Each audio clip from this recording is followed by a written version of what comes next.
You're listening to an Anazao Ministries podcast. If your personality was split, which superheroes would you be made up of? Hey guys, today we're talking about Gwenverse Issue 2. It's the second part of a mini-series featuring the Spider-Gwen of Earth 65, one of my favorite new Marvel characters. We'll jump into that in a second. But for the bulk of this episode, the beginning, we're going to give you guys who this character is, tell you some about the issues. So if you're not familiar, you don't have to sweat it. If you are familiar, there's going to be some deeper stuff at the end. We have a special guest host who's going to dig into some how cool Thor is. So excited to introduce him to you guys. But first, just so you know what you're listening to, this is Systematic Geekology. We are the Priesthood Geeks. We're just some guys who like to talk about geeky things and, tie it back into some deeper theological quandaries. I am Joshua Knoll. I am a fourth-year biblical studies student. And recently, I've been I have been binge reading the Jeff Johns Green Lantern series. I started with Rebirth. I'm in Sinestro Wars now, and wow, there's so much. I couldn't even begin to tell you guys what I am thinking and feeling about it now. So that's where I'm at. Pastor Will? Hey friends, I am Will Rose, one of the co-hosts on Systematic Geekology. I am a Lutheran minister in Chapel Hill, North Carolina. Tomorrow is the last day of classes for university students. So as at the moment, I can hear from my office window, fraternity and sorority houses playing music and already starting their party early. So yes, it's the end of the semester. And I have a couple friends on this recording who allowed me to log into their digital comics platforms. And so I've been going back and looking at digital comics from present and past, no future. There's no future comics, but that's coming, I guess, later on. But I have diving into the past and into the present. And I've been having a lot of fun digging up some nostalgia books that some of my first comics I ever bought as a kid. And then some comics out there that I didn't pick up at my local comic book store, but have been reading like Marvel's Amazing Fantasy, which is like something they rebooted a few months ago that has like awesome fantasy-like story with the Marvel heroes that are time ported into a fantasy land. Yeah, it's fun. So that's what I've been geeking out on. Nice. Do I have on mine the Hellboy comic about the haunted house? Probably, but I'll go hunt it down. It's so good. If not, I'm about to get it again because I want to read that again. Okay. All right, Joe. I am Joe. I am a podcaster, and recently my wife and I have been going back through DC's animated library, and we're watching through Justice League currently. Nice. Very nice. And today, guys, as I said, we have a special guest. We have guest host, the one and only Ryan Doze. Ryan, would you like to introduce yourself? Hey, guys. My name is Ryan Doze. I am also a podcaster. It's crazy when you get like a bunch of podcasters together. It's just like shilling our own stuff and then like supporting each other on our own stuff. It's fun like that. But I am the host of the Across the Bifrost Mighty Thor podcast, which is really, I feel like my role here today with Thor Gwen. I'm so excited to talk about her. Currently, I am geeking out about two things. And I know you guys have talked about sports long ago on the show, but I am geeking out about Milwaukee Bucks playoff basketball. Mm-hmm. And I am going back and I am rereading Steve Englehart's Defenders in the Marvel Unlimited. Steve Englehart is like one of my favorite weirdo like 70s 80s authors, and so he's just a lot of fun. And I've been reading really old comics. When I'm not reading Thor stuff, I'm reading old comics. Yeah, that's nice. That's what I'm up to, man. Yeah, it's been a minute since I've read any Defenders. I don't know if I've read the older stuff, so I might have to check that one out myself. I've also been kind of geeking out just on the fact that it's summer weather here in South Carolina, and I love that. So Sounds That being said, it is time for our main discussion.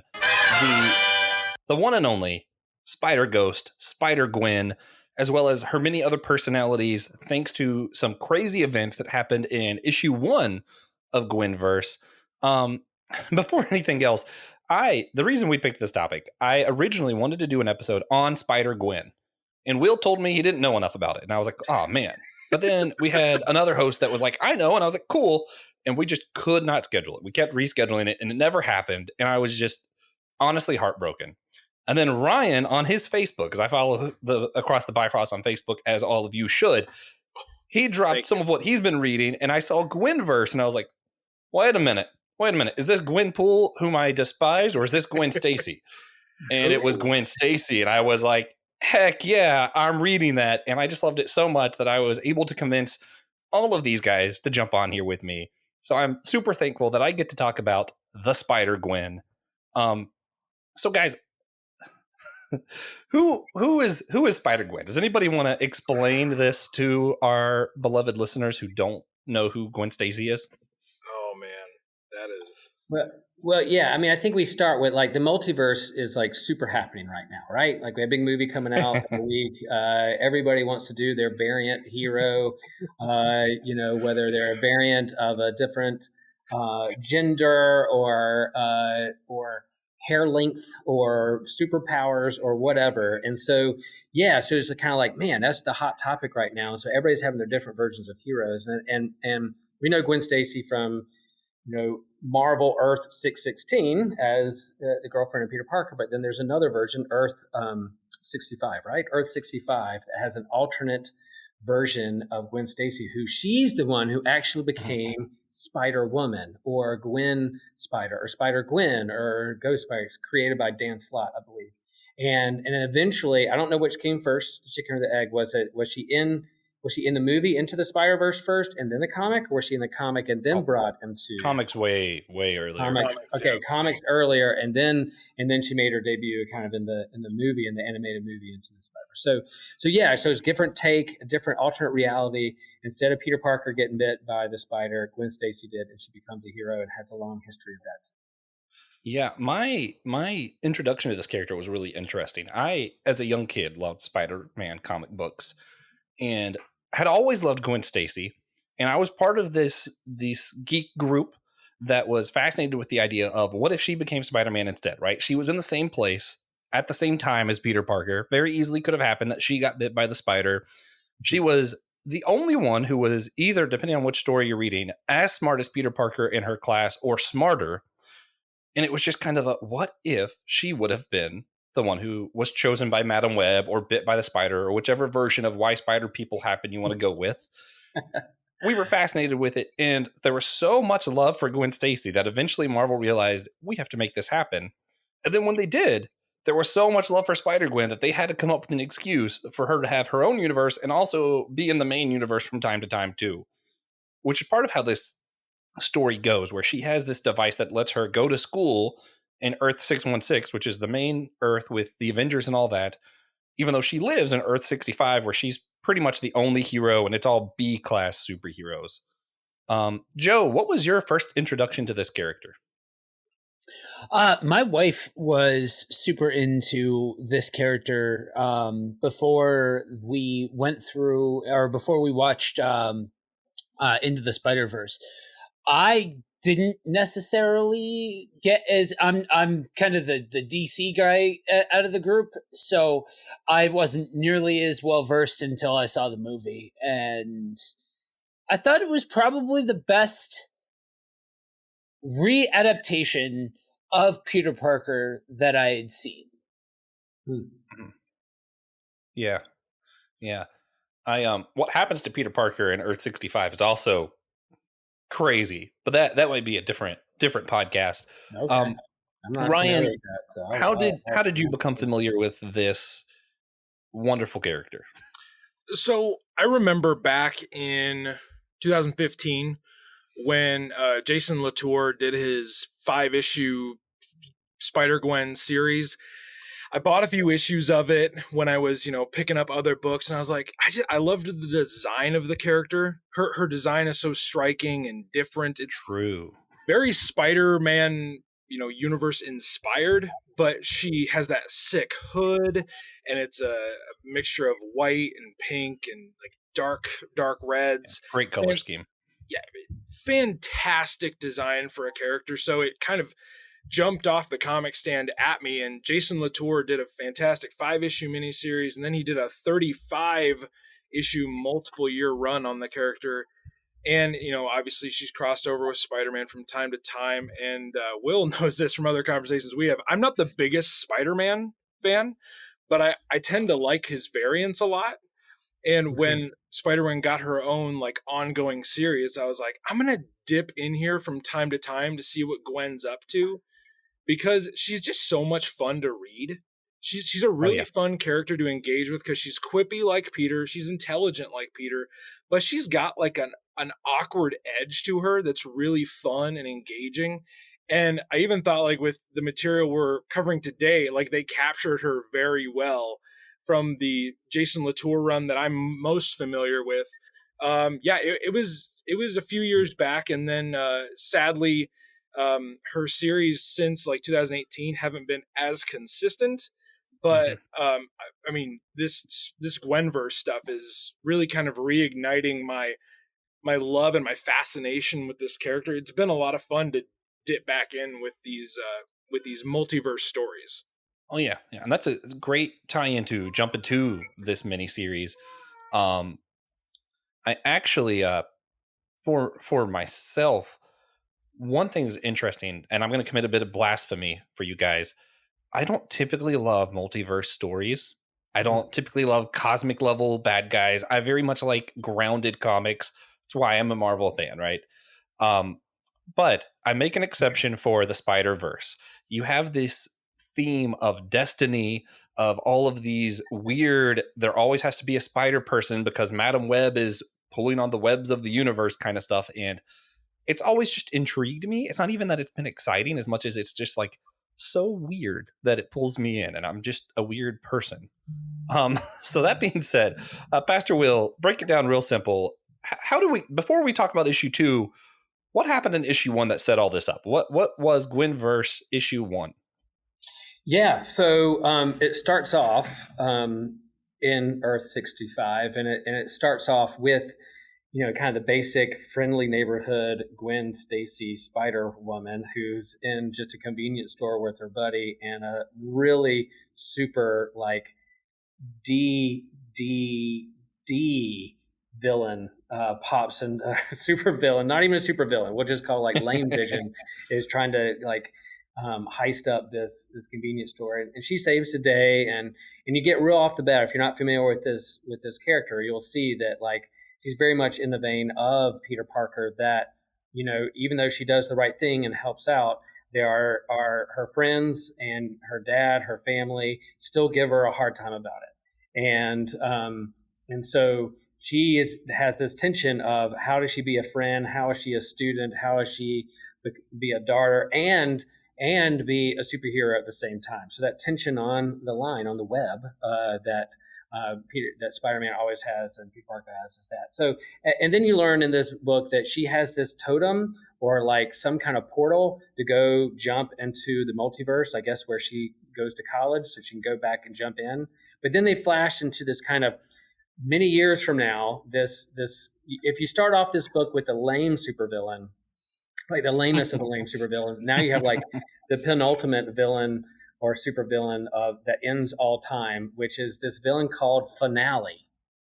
She's at the end of all things, and I'm not quite sure if it's another variant of Gwen Stacy or not. I guess we'll find out. I'm not quite sure, but like her goal is to create the penultimate meme that ends all memes and just blows everybody on social media and they're watching her mind.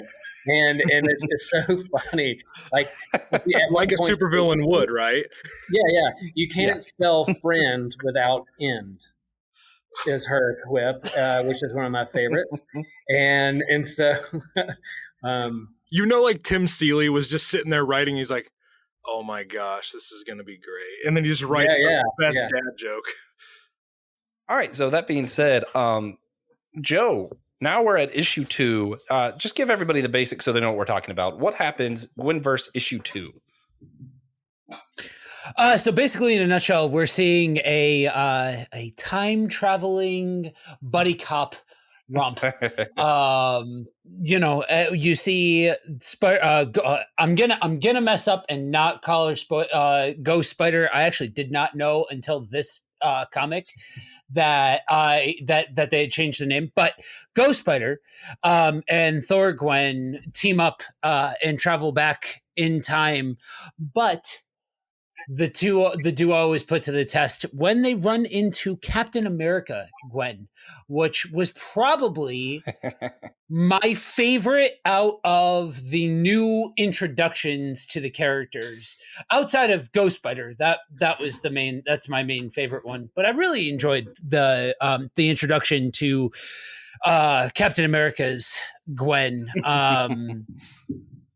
And they go to they basically set out against Captain America Gwen, and ridiculous ensues. Yeah. I I had a lot of fun with this. So basically, I can't even remember the ridiculous. Is it Finale? Is the name of this main bad guy? Yeah. All of the bad guys have ridiculous names. Their version of Dr. Octopus was Doctor. You just told me, Will. What was it? Instead of Doctor. Instead of Dr. Octopus as Dr. Cephalopod. Perfect. Yeah, and it's interesting. So instead of it being I wouldn't consider this a multiverse story, really, because all of these variants are in Earth 65. She gets shot with a time gun as she's making this dimension jump. So all of these characters are all in the same universe. It's just different parts of her. So Thor Gwen is her pride. Captain America is her, righteous part, I guess. I don't know what you want to call that. Wolverine Gwen shows up. So you get Rage Gwen. And guys, if I could split off my own rage and give him claws, a cigar, and just say, "Hey, bud, go beat up some bad guys and let him come back," I feel like I'd be really pleased with the outcome. It would make sense for all of us to have a little bit of Wolverine in us. A good way to vent. Waiting just to come out. Split apart, let your Wolverine self go do his thing and come back. Schnicked, and you feel better afterwards. Just go to town. Yeah, perfect. So that being said, we gotta do it for everybody, because I want to convince people to read this, and they're not going to read it if we're not honest about our feelings with this. So we're going to rate Gwenverse issue 2 specifically. Okay. I gotta tell you guys, I think I would have rated 1 probably like 8.5. I loved it. I really loved it. It was so much fun, and it wasn't deep, and I like that in my summer reading comics, as I mentioned on our Patreon exclusive episode. I have a lot of fun with that. There's a summer reading Josh, and there's a winter reading Josh. Yeah. No, listen, my summer comics are light and fun, and my winter comics are like grudgy and we hate the universe, Lots of Batman then, right? Yeah. I got Hellboy and Wolverine in come January, and then you get to like June, and I'm like, some Spider-Gwen, some. You're just reading like light and fluffy comics. Yeah, let's see. What is the most G-rated Superman? Do they have Superman just for kids? I want to read that. I'm sure they do. I'm positive that exists. Yeah, this is my summer reading. Mostly Superman is that. And, man, was issue 1 a summer reading, just fun, light, bubbly thing for this Gwenverse? You were pretty enamored with it when we were talking about it. I was. I still am. Issue 2 somehow managed to keep that summer reading feel. Okay. But it got deeper and it got way more interesting. So I'm bumping up my rating for Gwenverse issue 2 to a 9.5 out of 10. The only reason I'm not giving this a perfect score is because when I think of the things I give perfect scores, it's like Mike Mignolia's Hellboy or Ed Brubaker's Captain America. And I'm like, yeah, this isn't quite to that level. But man, is this good. I am having a lot of fun. High bar. All right, Will, how are you rating this one? Yeah. I eat up like multiverse and what if and variant storylines, the way that you can out of continuity play with characters and that don't necessarily have long lasting stakes is sometimes refreshing to me. I think there may be at this point in the history of comics and cinema and TV shows, it may be overdone a little bit. Everyone's going after that, so I'm kind of ready to circle back around to everything kind of being within continuity and not have the multiverse be kind of a cop out that you don't have to stick with the storyline. But that being said, if it's, if we're going to put this up there with summer reading and light and fun and the art, I will give it an 8.75. And the only reason I don't give it a 9 is because there's a lot of words. There's a lot of text on the page. And for me, I like to let the art do most of the work. So there's a lot of reading. And not that I'm against reading, but like there's a lot of text on the page. Sometimes the pages get a little crowded for me. But that's just my own eye line and eyesight when it comes to reading comics and preference. But yeah, it's super fun. And if you like these characters, like just fun comics, I would suggest this 100%. Interesting. That's actually why I've had a hard time trying to get into the Supergirl Woman of Tomorrow series. That issue 1 was just so much writing that I was like, it's summer, I can't read this. I need to wait till fall to read this many words. Yeah. Wait till October for that one because it's a little bit darker story. And that's busy and it's a lot of text too. That's a good point. That's a good counter. I think that art there is its own kind of good flavor, art. and Tom King and his writing. But yeah, you're right. That is definitely time change season. When you lose, you'll gain an hour of sleep, but it'll get darker earlier at night. That's when you can. Yeah. When I'm starting to feel a little crockety, but I'm not quite angry, that's when I'm going to read that. Okay. Yeah. Ryan, I have are you able to pull yourself together enough to? So first of all, like Will is listening. You understand? Like he just heard you not speak glowingly of Supergirl Woman of Tomorrow, right? I know. He may come I had to to do your it while house, we're man, recording and rough you up. He Listen, I swears can by record that before we comic. talk, so I don't have to worry about him hurting me. Good. Yeah. Lutheran pastor with the camera on. comic hater. Honestly, I also love the idea that like when Josh goes through a stack of comics, he's like, okay, summer reading, October reading, like just sorting out. It's like if he held up like Alan Moore's Swamp Thing, he's like, definitely the fall. He's like, and I'll put my Calvin and Hobbes and my Garfield comics over here. So I will say this about the second issue. I forgot to mention this at the beginning, but Tim Seeley, the writer of this miniseries, I'm most familiar with him from his work on Nightwing and his like James Bond, Jason Bourne style Nightwing Grayson line of comics, which are just, they're really like very suspenseful and quippy and fun. So I really like Tim Seeley as an author. If you're a fan of like G.I. Joe or Transformers, he's also one of the guys that like held that down for the last decade plus. So I guess a pre-recommendation there. But I really enjoy this story, and maybe not because of the plot itself. Like I don't find finale that interesting, but I do find all the variants interesting. I love how they have superimposed a part of her personality on these heroes that already have kind of preset expectations that come with them. When we see Captain America, like we expect him to be virtuous and good, for the sake of being good. We expect Wolverine to be a little agitated and quick to jump into a fight. And seeing Gwen in those roles is just amusing to me. I find that so fun.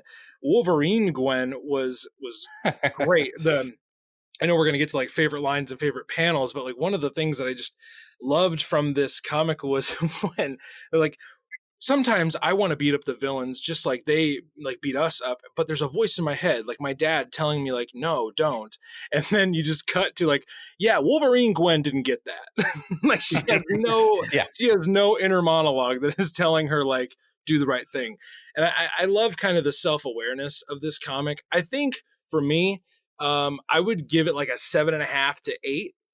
I really enjoy it, but there's just something about finale that I don't find that interesting, and I hate to kind of end on that, like that little like slide trombone noise, like womp, like on the end there. But Gwen will always make books fun for me, and that's why I still will continue to read this series and probably get a lot of enjoyment out of it. Because Iron Gwen is coming up. Iron Gwen's in the next issue. Yeah. Issue 3, Iron Gwen. I hate Iron Man, and I'm still excited. You know what? Good. It's good to know that there's another person out here in the world that hates Iron Man probably as much as I do. I was too familiar with him before the movies, so all these people who are like, "Oh, he's such a good guy," and he does that, and I'm like, "No, he's not. He's a just straight up villain. Like, what are you talking about?" Well, anyway, you want to chime in? You guys are going to talk about how you don't like The Empire Strikes Back here soon, and I'm going to just leave. I love Empire Strikes Back. My problem with Iron Man, it's no Phantom Menace. He's a good villain. Sure. I just don't think he's a good hero. He kills people because, like, innocent people, just because he gets drunk and has an iron suit, and I'm like, that's irredeemable. Sorry. You should read Irredeemable Iron Man then. I might. Anyway. Right. Yeah, there you go. That's a good pull. There. Oh nice. Man. Yeah, and that's one thing that I just to reiterate what Ryan said. One thing I really loved was just seeing her personality split. What's the most enjoyable thing about Spider-Gwen to me is the same thing that I love about Kamala Khan's Miss Marvel. They're just such relatable characters. Yeah. So as she's seeing herself, like different parts of herself act this way, and she's reacting to it, I'm like, I'm able to put myself there in this absolutely absurd situation because she's so relatable. Yeah. You guys know how many issues this is? Is this a limited series or just kind of ongoing 5, thing? right? Yeah, I feel like it's in that range of 5 or 6. Yeah, it's one of the miniseries. I love miniseries. I like that comics have been doing that recently. I'm a fan. And at the end of like a limited series, you have like a perfect graphic novel sized little trade you can buy in a few months after the last issue comes out. And I'm gonna buy it when it comes out too. I've been buying these issues as they release. And I'm gonna buy it when it's a graphic novel too because it's fun. It's not. It's by no means Marvel one of the best. I'm glad you're keeping Marvel afloat. Josh Noel single-handedly saving Marvel. That's right. You're welcome, Kevin Feige. Make sure you hit hard times, man. Right? You know, when I got my Captain America hat, I had to sew on the patch because no one knew who it was, so they didn't sell Captain America hats. Wow. And what else was it like back then? So let's talk about this comic for a moment. What were some favorite moments in this comic? 1 and 2, issue 1 or 2. Favorite dialogue, panel, conversation between these characters. What jumps out for you? Ryan, would you want to go first? I'm looking. Yes, for a specific I would love panel to right now. So one thing I've listeners, just so you know, one thing I've learned about breaking down comics with your glorious host Josh Noel is that his sense of humor has really rubbed off on me when I like read comics now. So my favorite dialogue of this entire issue was as follows: Thor Gwen saying to regular Gwen, "Is this what qualifies for a shapely hind in this era? Bah, the Odin's daughter's posterior shall rule them all." And then Gwen Stacy says, "I did not steal that magazine so that you could wage a butt war." Best dialogue in the comic. And Josh, your sense of humor has like seeped into my comic book reading. Thank you very much. Yeah. I was going to say I can't take credit for that. You're responsible. That's not true. I'm sure I could at least partially take credit for that. I actually love the panel where they introduce Dr. Cephalopod. We've mentioned him a few times. It's their version of Dr. Octopus, and it's basically is this supposed to be Cthulhu but Dr. Octopus? He's got like a Cthulhu face, and it says let's see, Dr. Cephalopod, real name Cecil Cephalopod, occupation, actual doctor, actual cephalopod. Cecil Cephalopod. It's just so silly. Like, I'm like, this comic is absurd, and I love it. Oh man, I'm losing my breath. Yeah, and I'm there with you. It's like that's why I'm in for. They're definitely comics that take themselves too seriously, or trying to write a good, serious story. And then there's ones that's like, hey, we're just having fun with comics. Like, come on, there's cartoons on pages that we're reading, And so this whole Terminal 6, villain group is fantastic. And so they have a villain. My favorite is there's a villain named Fossil, and it's just the skeleton of like a dinosaur. Like I don't even know what's empowering it or animating this fossil around or whatever, but like maybe I missed it, but it's just around. It's called the Fossil, and it's basically kind of like a dinosaur that you would see like Night in the Museum run around and going after her. So super fun. And I'm just a sucker for like witty, crazy villain names or hero names, or I'm in public and I hear something, I write down like, oh, that'd make a good villain name. Oh, that'd make a good superhero name. Oh, that'd be a good name for a band. That'd be a good name for a dog. And I'm writing it down all the time. But I think Captain Cephalopod's gonna be the name of my next dog that I get. It should be. When I finally own a giant octopus, that's what I'm gonna name it. There you go. Let's keep those life goals realistic. That is realistic. You should hear my other. Oh man, oh my god. Yeah, I think my favorite parts overall have to be the colors and the art. Like whoever does this, it's not the kind of art where I would be like, wow, that's a real piece of art. It's the kind of art that's just like looking at these pictures makes me feel happy. That's super simple reduction version of that. That's what it is. Like looking at these pictures makes me smile. And the humor, it is, I don't think it's possible to read through a couple pages of this and not at least grin. Like it's a very joyful comic. I don't know. I just feel like listeners they deserve to know that Josh is grinning from ear to ear as he's talking about this. Like this comic clearly brings him so much joy, and like his joy is infectious, because I totally get what you're talking about with the art. Like it's just very like happy, engaging art. And I feel like that is very indicative of the story that Tim Seeley's trying to tell. It's off kilter. It's weird. It's funny. Like, and I pity like some people like, I need some serious, some real world stakes in my comics. And it's like, well, then Spider-Gwen is not for you, because it is from beginning to end, it is just a lot of fun. And I think that's like a really important thing in comics, like to have, your summer fun reading. Yes. That's one where it's so weird. I love grounded comics. Like I love things that I'm like Captain America is my favorite for that reason, where I'm like, it's just so immediately relative to our day and time. But I also love when it just gets off the wall, out of pocket, crazy like this. And I'm like, like he said, it just brings me so much joy. Like it's unreasonable how happy that this comic makes me. So Pastor Will, am I verging on idol worship here? Would you want to dial in? No. I think I'll step in as the pastor of systematic ecology. There's a couple of us in the group, but like, I'll waive you and give you your absolution from guilt about idol worship. Now, if you like somehow make a collage out of cut up your comic and then make some kind of icon and like candles to it, and then like you bow down to the actual comic itself and you start praying that Gwen Stacy visits you at night, then we're crossing a line. But in terms of the joy, I'm just going to move my camera to this side of the room. Here we go. No. But that's a good question. Like when did the stories become so much that like we take them so seriously that that we obsess over it, that gets in the way of our relationships? Idol worship is just like idols are things that get in the way of the relationships that are the most important to us: God, family, friends, your vocation. So if things get in the way of that, then they become idols unto themselves. So nothing inherent wrong or evil about comics and these iconography that we read and that we digest on a monthly basis, weekly basis. Oh man, well.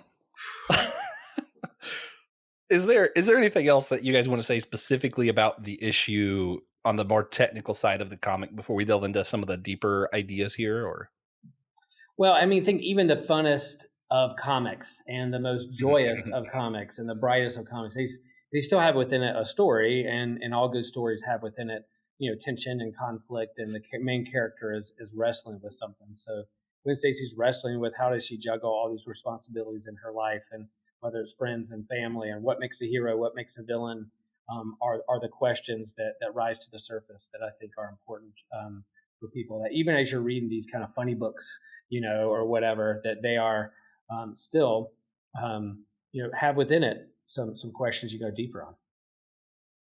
Yeah, the only thing I would add to this conversation at this point, being an amateur Thor enthusiast, I would say that I have a deep appreciation of the character. I love when they do this with Thor, because sometimes Thor can be humorless, and very stoic and serious, and kind of the opposite of what we were talking about with this issue. And I love that like Gwen just like adds some quippiness to him. It's probably as close to a Peter Parker Thor as we would ever get. And it honestly, it reminds me of Jane Foster as Thor. That's what it reminds me of, and I really enjoy that. So that's the only little Thor related thing I would add in the end, other than go read these comics. And well, actually, I did want to dive a little bit deeper into that. Before we do, awesome. I want to remind those listening that they can support us on Patreon. They get all kinds of bonus stuff like our regular monthly comic book catch up and a D&D sessions, as well as we've been doing movie reviews on there the last couple months. And Ryan is a patron. You get to join the ranks. I am one Ryan Does. Yeah. Speaking of which, so patron Ryan, we did want to ask you before moving on, we have to ask, how does Thor Gwen compared to classic Thor and Jane Foster's Thor? We got that movie coming up where we're going to see Jane Foster Thor. We got to do this comparison before we do anything else. Yeah. So I will say this, Thor Gwen is so much closer to Jane Foster's Thor than she is to classic Thor, to Thor Odinson. Thor Odinson he tends to be very moody and very emotional about things, but not in a funny way, usually in a smash a troll in the face way. So Thor Gwen's not like that. Thor Gwen is much more like Jane Foster. And I think that's maybe why way back when Jane became worthy to carry Mjolnir and become Thor, I loved that character so much, because it was different. It was fresh, because she would do these Peter Parker style dialogues during fights where she would be very quippy, and she would have one-liners that weren't meant to be like tough. They were meant to be funny. And Thor has always kind of had these one-liners in fights where they're usually meant to like build up how big of a god he is, how powerful he is, how great of a warrior he is. And in the vein of Jane Foster, like Thor Gwen is the complete other opposite end of the spectrum. So she's a lot more like Jane, which is awesome. I love Jane. She's one of my favorite versions of Thor. She's not so much like classic Odinson, but she fights like him. I noticed she's really, really good at laying the hammer down. So some similarities with Jane mostly that I really, really enjoyed in this comic, and I hope to continue to enjoy in the continuing issues. Oh yeah, I think humans might just be funnier than Asgardians, but not sure on that one. That is pretty true. Asgardians tend to be pretty stoic and pretty serious. Yeah. They've got a lot of godly stuff to worry about. They need to add a little mischief. If only there was a god for that. Just some low-key humor while we're at it. Low-key humor. Oh, okay. Anyway, what a dad! I can't help myself, man. Pox on you. Would you say Thor Gwen is more or less worthy? Ooh, that's a good question. That's a fun question. I think Gwen is worthy. I think Gwen is totally worthy. All the things she's been through, all the things that she has done for the Spider-Verse and for Earth 65, like how she picked up the mantle of being the Spider Person of her universe. I think definitely she is worthy to wield Mjolnir and carry the mantle of Thor. Totally. Oh yeah. And man, there's so much other things we could talk about. We won't, but look into how Ghost Spider's outfit works, how her power works, all of that stuff. Fascinating character, fascinating comics, highly recommended. But you know what we do here at Systematic Geekology? We have to get into some of these deeper ideas. And we've hinted at this a few times. Her personality was split between these different versions of herself throughout history because she got shot by a time machine gun or something crazy and wacky. Ryan talked about it earlier. There's a scene where Thorgwyn is talking about how mighty her her posterior is. The posterior, yes. Yeah, it was a magazine where someone was dressed up as Gwen Stacy, I guess, or something along those lines. Captain America Thor saw it and was not pleased, very not pleased. They begin to argue, and our Gwen, the original Gwen Stacy, Spider-Gwen, Ghost Spider, whatever, she's watching them argue and makes this remark to herself about how it makes sense they would fight because she does have this inner conflict in herself where she is part exhibitionist and part shy recluse. And that made me wonder, what parts of your personalities, Will and Ryan and Josh, talking to myself, do you have any parts of your personalities that you ever feel like is in conflict with itself, that it's like I'm part this and part this and it makes no sense? I can go first, or Will can go first, but we have to give Ryan time to think. I love how you spoke in third person there for a while as you're talking about the personalities. So that's pretty awesome. And I wasn't even playing, I don't think. But yeah, I'll go there. Like, there's definitely, like, I think about this as like we're complex human beings, and there's like main Will, there's adjacent Will, there's Will from when he was 20 years old, there's Will now, there's like but there's still a red thread continuity of me and who I am. And I love that TED Talk. My wife shows it in her education class all the time, the danger of the single story. That, you know, when somebody hears that I'm a pastor, they immediately have this thought of what a pastor should be.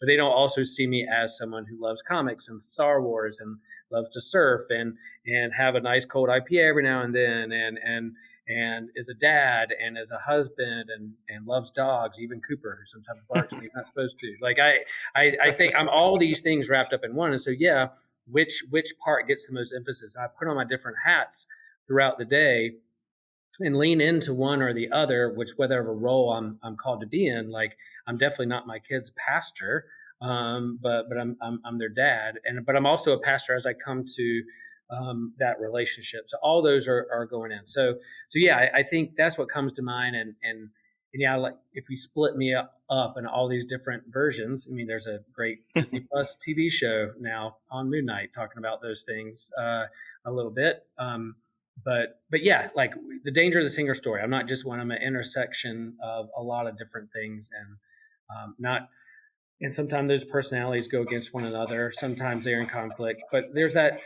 passage, but Paul talks about, you know, who he wants to be, who he longs to be, and who he's called to be, and the thorn in his flesh, like all those things that we're wrestling with, the choices we make and who we want to be as a person.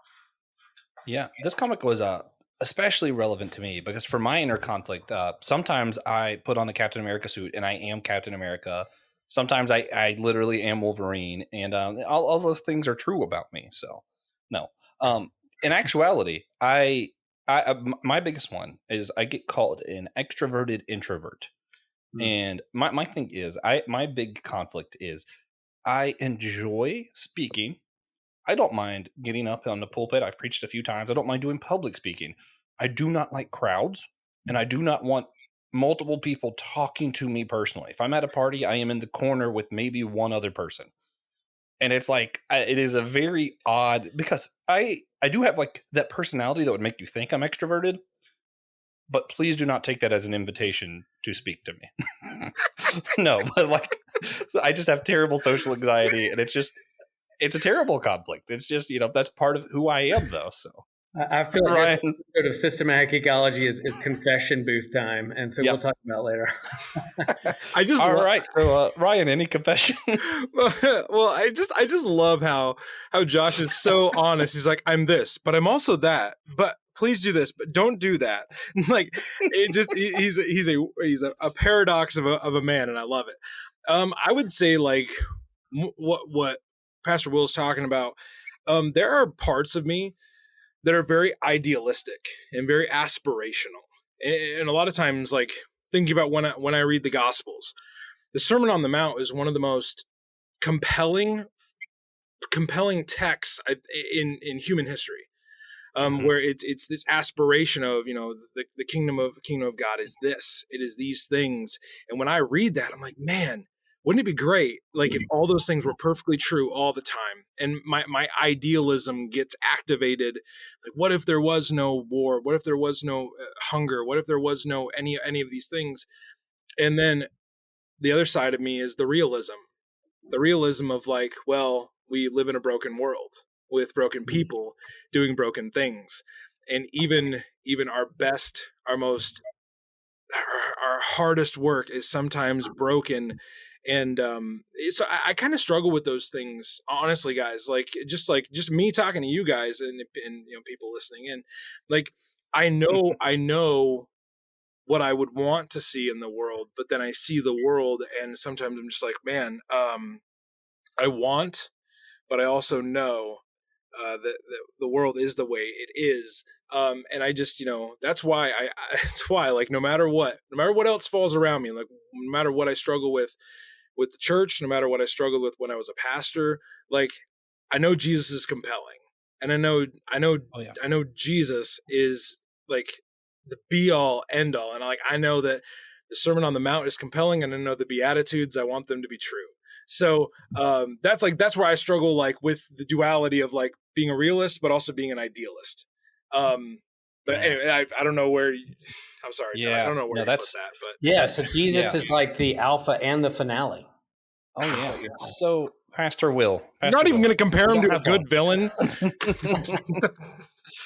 Oh man, Pastor Will, bring us home here. What is? I'm a extroverted introvert. Ryan is a realist, optimistic, hopeful person. Mostly I'm confused. You wear 20 different hats. What does these inner conflicts say about us? What does it say about the doctrine of being made in God's image? Just, soundbite, solve the mystery of life for us real quick, if you don't mind. Oh man, that creating the image of God. Well, yeah, my all under 1 minute. Yeah, well, that passage of let us create humankind in our image, I think it is happen at the beginning. It happens in Genesis. It happens there from the start of the human story, and I don't think it means that God has a bald head and 2 ears and 2 eyes and a nose and a mouth, or a bad sense of humor like me. I think that what that means is God creates us to be in relationship with one another, and in the dynamic and dynamism of the relationships we're a part of, even within ourselves. God created that to be in harmony. And so even we do live in a broken world, how do we work towards harmony within ourselves and in the relationships we're entangled with? So we're called to be co-creators in a relationship. Even the doctrine of the Trinity is this understanding of God as creator, redeemer, spirit, God as Father, Mother, Jesus, Christ, and spirit is this web, back to the web, web of relationships that are in a dance of love that we're called to be a part of. And so I think that's what that doctrine helps us lean into. And part of us growing as humans is growing into understanding what that means for us within ourselves and the relationships we're a part of. All right. Well, I think that's a good reflection time. Those listening, I would recommend just kind of meditating on what parts of yourself are seemingly in conflict, and maybe making some peace with that, and just resonating on Pastor Will's words. I take audio clips of him all the time. I just have it constantly playing in my room as I meditate. I'm just kidding. I could. I could. Now, I have tons of audio clips from Pastor Will. Is Pastor Will's summer listening or winter listening? Now that's it depends on the message. Okay. His book I would definitely consider more of a early spring reading. It ends with a happy note, but it's not something that, it's a little too complicated for my summer. I don't want to think in June at all. I want my brain to be off. I think that's a great note to just go ahead and get into our wrap up, guys. Starting with some recommendations. And Ryan, you actually reminded me of a recommendation that I want to do. And usually I'll do something fun, comics or something. Every now and then I throw in something serious. Today is going to be a serious recommendation. Studies in the Sermon on the Mount by Dr. Martin Lloyd-Jones. He goes through each section of it, and then he zooms out and does a sermon of kind of a zoom out version. I don't agree with everything he's ever said, naturally. I don't with any theologian, but I do think this sermon series was really good. It's very long, but it's worth it. If you want to just kind of delve into the Sermon on the Mount, it's a good read. Pastor Will, do you have any recommendations for everybody? Yeah, I'm going to recommend Ryan's podcast, Podcast Supreme. If you want to learn more about Doctor Strange as you get ready for this movie, you need to listen to this series of Comics College and learn more about the character. Yeah, we know it from the MCU and all those things, but if you want to learn about the source material, where it comes from, that is a podcast you need to listen to. Yeah. All right, Ryan, you can't recommend yourself. What? Oh gosh, I do highly recommend me. I would give me a 10 out of 10. No, thank you, Pastor Will. I really appreciate that. That one's been a lot of fun to put together. Lots of exciting stuff coming up from Comics College. Anyway, we'll talk about that later. But one thing I would recommend that is not me related is if you're a fan of comics, go read anything. I mean anything by a writer by the name of Tom Taylor. I am like a, how do I say this? Like, I will preach the good word of Tom Taylor to anybody.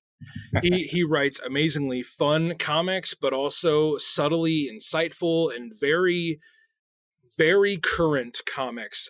Josh and I and Will talked about this a long time ago on Across the Bifrost, that comics have always kind of had an agenda. And I think today I was thinking about this, and I kind of came across this thought that, like, isn't that a good thing? That, like, comics have always tried to tap into the trend and the zeitgeist of the day. And I think Tom Taylor does that really well. If you want comics that are written for 2022, and you want fun stories, go read a Tom Taylor comic, most notably Nightwing or Superman's Son of Kal-El. I love that Superman series. So I just started random bits and parts of it. So far, it's great. Yeah. Nightwing, his work on Nightwing is just like peak moments. And it's so the best DC comic now. Yeah. All art is propaganda, right? And Will and I both second and third Ryan's recommendation. Yeah, absolutely. Sorry. Absolutely. Yeah. So that being said, guys, I co-host the Whole Church Podcast. You can find it just, wherever you're listening now, just look up the Whole Church Podcast. Also on systematicecology.org, you can find myself, Will, and Joe under the host link. Ryan is a guest host. We don't have guest host page yet. We might, but keep looking. You can click on any of our names. It has everything we do right there. Pastor Will, where else can they find you? They can find me in Chapel Hill, North Carolina. So if you want to come visit me, I would love for you to come by. And if for some reason you're a listener and you have a kid that you're dropping off to college and want a free parking at our church, come let me know. We have a campus ministry and we geek out on things. So if you ever come to Chapel Hill, come by. I'll be happy to take you out to my favorite little restaurant, Linda's, or my favorite bar and arcade down the road that has like vintage video games and pinball machines. Oh, yeah, and that is Holy Trinity Lutheran Church in Chapel Hill, North Carolina. Joe got cut a little early today, so I'm gonna say for him, if you want to hear more from Joe Day, you can look for Buddy Walk with Jesus wherever you get your podcast, as well again as systematicecology.org has Buddy Walk with Jesus. And let's say that we didn't cut him out of this episode. He has technical difficulties. We didn't cut him and edit him out. Yeah, he had to drop out because of technical difficulties. He was the rogue variant that we had to cut. Madam Webb cut Joe out of this web of a podcast. All right, Ryan. Yeah. So everybody, if you want more from me or you just want to chat, you can find me on Instagram. My personal account is I am Ryan Doze, and then the show account for Across the Bifrost is at Mighty Thor Podcast. You can go check out Across the Bifrost on iTunes, Spotify. It's a lot of fun. We've got a lot of great things coming up for Love and Thunder. Will Rose, who you are very familiar with, his dulcet tones have graced the airways on this podcast today. If you want more of Will Rose in your life, check out Across the Bifrost. He joins us for new comics. And we have a great third host there that his name is Faz. He's awesome. So, we talk a lot about Thor comics. If you're interested in that, go check us out. We'd love to have you. Awesome stuff. Well, guys, again, you can support our show on patreon.com/systematicgeekology. You can also go to our website, like we mentioned. And guys, do me a favor, please do this one. Remember that we're all a chosen people, a geekdom of priest.